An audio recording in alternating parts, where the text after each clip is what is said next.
Hello and welcome to EngLearn. The history of the English language is marked by significant changes in its phonology, lexis, grammar, and orthography. These changes have occurred over many centuries, influenced by a variety of historical, social, and cultural factors. To understand the development of English, we divide its history into four main periods. Old English from 450 to circa 1150, Middle English from 1150 to 1500, Early Modern English from the 1500s to the 1700s, and Modern English from the 1700s to the present.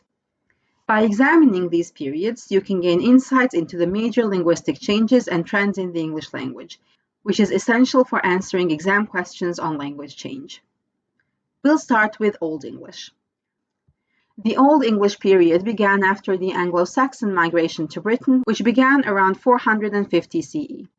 Old English was primarily a Germanic language with influences from the Celtic languages spoken by the native Britons and Latin due to Roman occupation. The key linguistic features of Old English in lexis include the fact that the vocabulary was predominantly Germanic, with some Latin influence due to the Christianization of England. Some examples of Old English words include words that we still use commonly today, like king, water, house, man, and earth. Loanwords from Latin began with the spread of Christianity. Latin terms like candle and bishop were introduced during this period.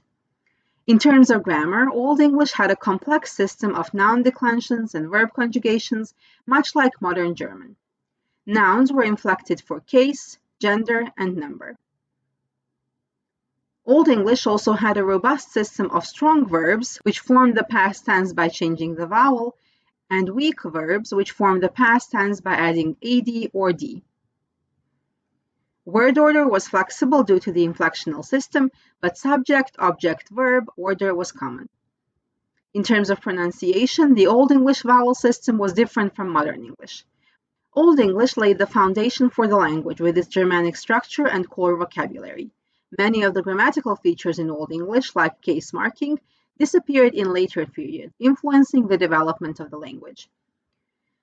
The Middle English period began with the Norman conquest of England in 1066, which introduced French and Latin into the English lexicon. The Norman rulers were French-speaking, and as a result, many French words were incorporated into English, especially in areas such as law, government, religion, and art. Middle English saw an influx of French and Latin loanwords, which had a profound effect on the English vocabulary. French terms like court, parliament, council, and judge replaced Old English terms in law and government. Latin-based words entered English often via the French language in areas like religion and learning. Words such as religion, minister, and sacred became common. In terms of grammar, the Old English inflectional system began to break down, leading to a simplification in grammar. The case system began to disappear, and this led to a reliance on word order and prepositions to indicate grammatical relationships. Verbs also began to lose their complex conjugations, leading to more regular forms. The use of auxiliary verbs like do and have began to emerge, marking the beginning of the periphrastic constructions used in modern English. Vowels began to undergo shifts which laid the groundwork for the Great Vowel Shift that would later characterize early modern English. Some consonants like k in night and g in na were pronounced with a hard sound in Old English but began to be silent by the Middle English period. Spelling was still not standardized, and this led to variations in written forms. Middle English marks the periods when Latin and French influences began to shape the English language, and it marks the start of the transition from a heavily inflected language to one with more reliance on word order and prepositions. Early modern English is a period of great change in the language. One of the biggest changes was the Great Vowel Shift. The Great Vowel Shift was a major change in the pronunciation of English vowels that happened between the 15th and 17th century. Before the Great Vowel Shift, long vowels in English were pronounced very differently from today. For example, during Chaucer's time, in Middle English, the word name was pronounced nama. Then it shifted upward to nam, and finally it became the modern name, with the A sound we use today. Similarly, house came from the Old English hus, with a long oo sound, and that vowel also shifted and became the diphthong house like we say now. The great vowel shift changed the entire sound system of English vowels, making modern pronunciation very different from Middle English. One big problem caused by the great vowel shift is spelling. English spelling had already become mostly fixed before the shift was complete, so the way we write words today often reflects their old pronunciation, not how they sound now. That's why words like great, meat, and bread are all written with EA but sound different. Another important change was the invention of the printing press, introduced to England by William Caxton in the late 1400s. It had a big impact on the English language. Spelling became more fixed because printers had to choose one way to spell each word. But pronunciation kept changing because of the great vowel shift, so spelling and pronunciation no longer matched. Most printers used the London dialect, which helped it become the basis of standard English. More people learned to read and write because books became cheaper and more available, and new words entered English as books were translated from other languages. An important influence on language of this time was Shakespeare. He invented or popularized hundreds of words and phrases we still use today, like lonely, bedroom, heart of gold, and break the ice. His creative use of metaphor, wordplay, and sentence structure showed how flexible and expressive English could be. His work helped standardize grammar and vocabulary during a time when English was still changing. Another important publication of the time was the King James Bible. It was one of the most widely read and memorized books in English history. It used simple and powerful language that shaped the way people spoke and wrote for centuries. The Renaissance brought a revival of learning from classical Greek and Latin sources. Scholars, scientists, and artists introduced thousands of new words into English to describe discoveries and concepts in art, science, politics, and philosophy. English became a language of learning, enriched with words like theory, anatomy, and democracy. English also borrowed from other languages due to increased trade and exploration and colonization. Words like pajamas from Hindi and typhoon from Chinese entered the language. In terms of grammar, by the early modern English period, verb conjugations became more regular. The use of auxiliary verbs like do, have, and be became essential in forming questions and negations. With the loss of inflections, English increasingly relied on the SVO, subject, verb, object, word order. This helped stabilize grammar. Early modern English retained many forms of pronouns from Middle English, but thou and thee began to be replaced by the modern you in most contexts. In terms of orthography, the invention of the printing press helped standardize spelling, although variations still existed. This period marks the final transition to modern English, with standardized grammar, vocabulary, and pronunciation becoming more consistent. Late modern English began to take shape in the early 17th century and has continued to evolve into the global language we recognize today. During the Industrial Revolution from 1750 to 1900, the rapid development of new technologies, machines, and industries required a lot of new vocabulary.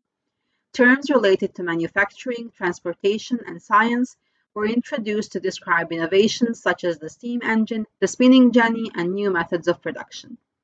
These technological advancements had a profound impact on society and language, as people needed new words to understand and communicate these changes. At the same time, the British Empire was expanding at an unprecedented rate, covering about a quarter of the globe at its peak. As the empire grew, so did the reach of the English language. English became the language of administration, trade, and education in many parts of the world. Along the way, it absorbed words from a variety of languages as it encountered different cultures, creating a rich tapestry of loanwords that continued to influence English today. English became a global language, spoken across continents and spread through colonization, trade, and diplomacy. In the 20th century, the rise of the United States as a global superpower played a significant role in shaping the development of the English language. The influence of American media, technology, and culture, particularly in films, television, and music, spread American English around the world, helped cement American English as the dominant form of English for many people. Finally, the digital age brought about another major shift in language.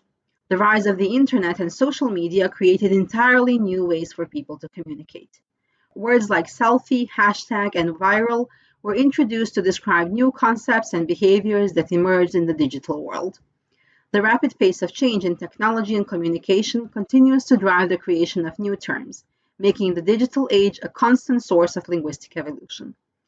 In terms of lexis, industrial evolution introduced new terms like train, engine, electricity, and telephone. The expansion of the British Empire and the rise of the United States as a global superpower contributed to the inclusion of many foreign words from languages such as Hindi, Arabic, Chinese, and African languages. In the 20th and 21st centuries, new words related to technology, computing, and media emerged, such as internet, email, hashtag, and selfie. Americanisms such as commuter, teenager, okay, movie, skyscraper, and blizzard became popularized. We also have the appearance of verbification and nounification, with terms like to Google or to text, an ask or a fail. Compounds or portmanteaus also became popular, with examples such as stagflation, edutainment, bromance, and the blogosphere. In terms of grammar, in the late modern English, we have regularization of verb forms. The shift towards regular verbs in English continues, with a reduction in irregular verbs. Regional accents continue to develop, with received pronunciation emerging as the standard for British English, although it is often considered less commonly used today. Modern English is characterized by the continued influence of rhotic accents in American English and non-rhotic accents in British English. Spelling has become largely standardized with the publication of Samuel Johnson's dictionary and later Noah Webster's dictionary for American English. There are still inconsistencies in spelling, such as the difference between American English and British English in words such as color and theater. Modern English is global, with speakers from diverse linguistic backgrounds using it as a second or foreign language.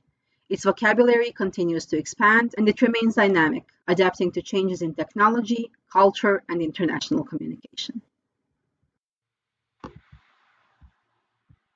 English has changed a lot over time, from Old English to the language we use today. Each period brought new sounds, words, and grammar. By learning this history, we understand how English grew and why it looks and sounds the way it does now. If you found this helpful, don't forget to like, subscribe, and share. If this video helped you, there's a link in the description below where you can buy me a coffee and help me make more free videos like this. Happy exam season, everyone!